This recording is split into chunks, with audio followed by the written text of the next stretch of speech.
Hello friends, ओम श्री गणेशाय नमः। आप सभी का हमारी यूट्यूब चैनल पे हार्दिक स्वागत है। दशा माता व्रत की पहली कथा। एक राजा था, उसकी दो रानियां थी। बड़ी रानी के संतान नहीं थी। छोटी रानी के एक पुत्र था। राजा छोटी रानी और राजकुमार को बहुत प्यार करता था। बड़ी रानी छोटी रानी से ईर्ष्या करने लगी। बड़ी रानी राजकुमार के प्राण हर लेना चाहती थी। एक दिन राजकुमार खेलता खेलता बड़ी रानी के चौक में चला गया। बड़ी रानी ने राजकुमार के गले में एक काला सांप डाल दिया। छोटी रानी दशा माता का व्रत रखती थी। राजकुमार दशा माता का ही दिया हुआ था। दशा माता की कृपा से राजकुमार के गले में सांप बिना नुकसान पहुंचाए चला गया। दूसरे दिन बड़ी रानी ने लड्डुओं में जहर मिलाकर राजकुमार को खाने के लिए दिए। राजकुमार जैसे ही लड्डू खाने लगा तो दशा माता एक दासी का रूप धारण कर आई और राजकुमार के हाथों से लड्डू छीन लिए। बड़ी रानी का यह वार भी खाली गया। रानी को बड़ी चिंता हुई कि किसी भी तरह राजकुमार को मारना है। तीसरे दिन जब राजकुमार फिर बड़ी रानी के आंगन में खेलने गया तो रानी ने उसे पकड़कर गहरे कुएं में धकेल दिया। क्योंकि कुआं बड़ी रानी के आंगन में बना था, इसलिए किसी को भी पता नहीं चला कि राजकुमार कहाँ गया।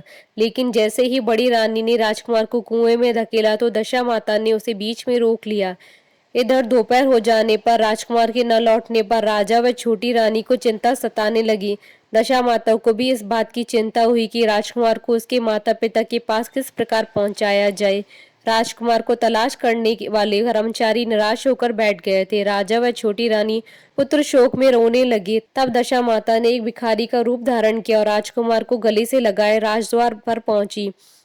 वह राजकुमार को एक वस्त्र में छिपाए हुए भिक्षा मांगने लगी। सिपाहियों ने उसे धुतकार कर कहा, तुझे भिक्षा की पड़ी है, यहाँ तो राजकुमार खो गया है। सारे लोग दुख और चिंता से व्याकुल हो रहे हैं। इस पर दशा माता बोली, भाइयों, पुण्य का प्रभाव बड़ा ही विचित्र होता है। यदि मुझे भिक्षा मिल जाए तो संभव ही खोया हुआ राजकुमार तुम लोगों को मिल जाए। यह कहकर वह धैर्य पर पैर रखने लगी। सिपाहियों ने उन्हें आगे बढ़ने से रोका।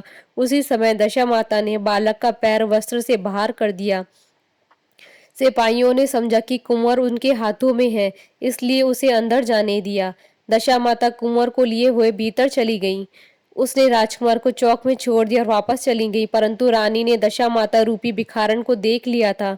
उसने कहा, खड़ी रहो और कौन हो तुमने 3 दिन मेरे बेटे को छिपाकर कहाँ रखा?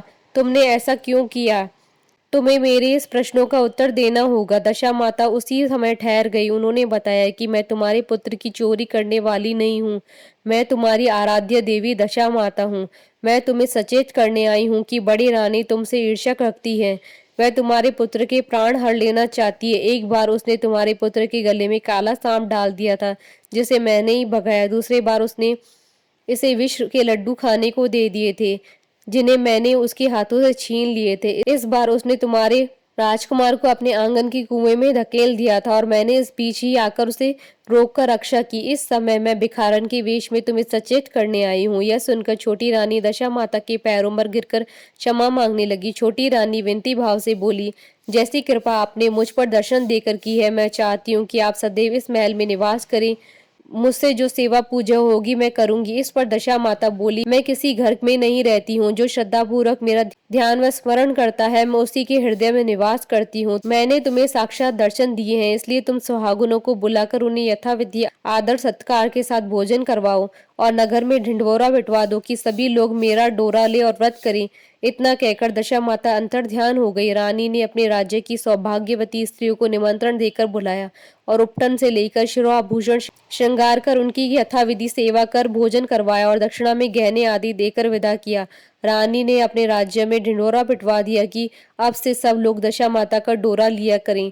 बोलिए दशा माता की जय। आशा करती हूँ कि आपको दशा माता व्रत की पहली कथा का ये वीडियो पसंद आया होगा, तो आप इस वीडियो को अधिक से अधिक लाइक और शेयर कीजिएगा ताकि सभी भक्तों को इस वीडियो का लाभ प्राप्त हो सके। आप हमारे चैनल को सब्सक्राइब जरूर कीजिएगा अगर अब तक नहीं किया है तो, ताकि आप और हम कनेक्टेड रहें। साथ ही प्रेस करना ना भूलिएगा बेल आइकन को, जिससे नए वीडियो से रिलेटेड नोटिफिकेशन आपको तुरंत प्राप्त हो सके।